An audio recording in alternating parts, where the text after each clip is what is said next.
Hi. So നമ്മുടെ +1 ക്ലാസ്സുകളൊക്കെ start ചെയ്തു. ഓൾമോസ്റ്റ് നമുക്ക് ക്ലാസ്സുകളൊക്കെ എല്ലാ സബ്ജക്ട്സിനും എന്ത് ചെയ്തിട്ടുണ്ട്, എടുത്ത് തുടങ്ങിയിട്ടുണ്ട്. ഓൾമോസ്റ്റ് 1 മന്തായി ഇപ്പോൾ നമ്മുടെ ക്ലാസ്സുകൾ ഓൺ ഗോയിങ് ആണ്. ഇനി നെക്സ്റ്റ് നമുക്ക് വരാനുള്ളത് നമ്മുടെ ഓണം എക്സാം ആണ് അല്ലേ. നമുക്ക് കഴിഞ്ഞ വർഷം ഓണം എക്സാം ഉണ്ടായിരുന്നില്ല, എന്നാൽ ഈ ഒരു വർഷം എന്താണ്, നമുക്ക് ഓണം എക്സാം ഉണ്ട്.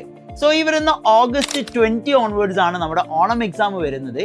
സോ ഈ ഒരു ഓണം എക്സാമിലേക്ക് നമ്മുടെ +1 കമ്പ്യൂട്ടർ ആപ്ലിക്കേഷനിൽ ഏതൊക്കെ പോർഷൻസ് ആണ് നമുക്ക് പഠിക്കാനുള്ളത്, അല്ലെങ്കിൽ ഏതൊക്കെ ഏരിയാസ് ആണ് നമുക്ക് പഠിക്കാനുള്ളത് എന്നാണ് നമ്മൾ ഇവിടെ ഡിസ്കസ് ചെയ്യുന്നത്. നമുക്ക് നോക്കാം. സാധാരണ രീതിയിൽ നമുക്ക് ഒരുപാട് പോർഷൻസോ കാര്യങ്ങളോ ഒന്നും ഈ ഒരു എക്സാമിന് വരാറില്ല. എന്നാൽ ഈ ഒരു കൊല്ലം നമുക്ക് ആകെ 2 ചാപ്റ്റേഴ്സ്, നമ്മുടെ ഫസ്റ്റത്തെ 2 ചാപ്റ്റേഴ്സ് മാത്രമേ ഈ ഒരു ഓണം എക്സാമിന് നമുക്ക് പഠിക്കാൻ വേണ്ടിയിട്ട് വരുന്നുള്ളൂ. അതിൽ നമ്മുടെ ഫസ്റ്റ് ചാപ്റ്റർ നമുക്കറിയാം ഫണ്ടമെന്റൽസ് ഓഫ് കമ്പ്യൂട്ടർ എന്ന് പറയുന്ന ചാപ്റ്റർ ആണ്. ഈ ഒരു ഫണ്ടമെന്റൽസ് ഓഫ് കമ്പ്യൂട്ടർ എന്ന് പറയുന്ന ചാപ്റ്ററിൽ മെയിൻ ആയിട്ട് വരുന്നത് നമ്പർ സിസ്റ്റം എന്ന് പറയുന്ന പാറ്റേൺ ആണ് അല്ലേ. നമ്മൾ different types of number system പഠിച്ചിട്ടുണ്ട്. സോ ആ ഒരു നമ്പർ സിസ്റ്റം എങ്ങനെയാണ്, അതിന്റെ കൺവേർഷൻ എങ്ങനെയാണ് എന്നുള്ളതായിരിക്കും ഫസ്റ്റ് ചാപ്റ്ററിൽ നമുക്ക് മെയിൻ ആയിട്ട് വരുന്നുണ്ടാവുക. അത് കൂടാതെ തന്നെ പിന്നെ കുറച്ചൊരു theory portions, basics of computers എന്തൊക്കെയാണ്, ക്യാരക്ടർ റെപ്രസെന്റേഷൻ എന്തൊക്കെയാണ്, ഇതുപോലുള്ള ബേസിക് ആയിട്ടുള്ള കുറച്ച് തിയറീസും ഫസ്റ്റ് ചാപ്റ്ററിൽ വരുന്നുണ്ട്.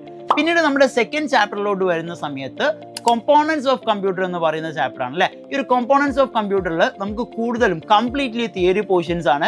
നമ്മുടെ എൻറ്റയർ സബ്ജക്റ്റിൽ ഏറ്റവും കൂടുതൽ വെയിറ്റേജ് ഉള്ള ഒരു ചാപ്റ്റർ കൂടിയാണ് ഏത് എന്ന് പറയുന്നത്, നമ്മുടെ സെക്കൻഡ് ചാപ്റ്റർ എന്ന് പറയുന്നത് അല്ലേ. നമ്മുടെ കമ്പ്യൂട്ടറിന്റെ ഫുൾ കോമ്പോണൻസും ഫുൾ ഏരിയാസ് ഒക്കെ കവർ ചെയ്യുന്ന ഒരു ഏരിയ ആണ് സെക്കൻഡ് ചാപ്റ്റർ എന്ന് പറയുന്നത്. സോ ഈ 2 ചാപ്റ്റേഴ്സ് വളരെ സിമ്പിൾ ആയിട്ട് പഠിച്ചുകൊണ്ട് നമുക്ക് എന്ത് ചെയ്യാം, നമ്മുടെ എക്സാംസ് ഈസി ആയിട്ട് അറ്റൻഡ് ചെയ്യാം. അതുപോലെ തന്നെ നമുക്ക് നല്ല മാർക്കും സ്കോർ ചെയ്യാം. സോ ഇതുപോലുള്ള ഇനിയും വീഡിയോസ് ആയിട്ട് നമ്മൾ വരുന്നതായിരിക്കും. So thank you so much.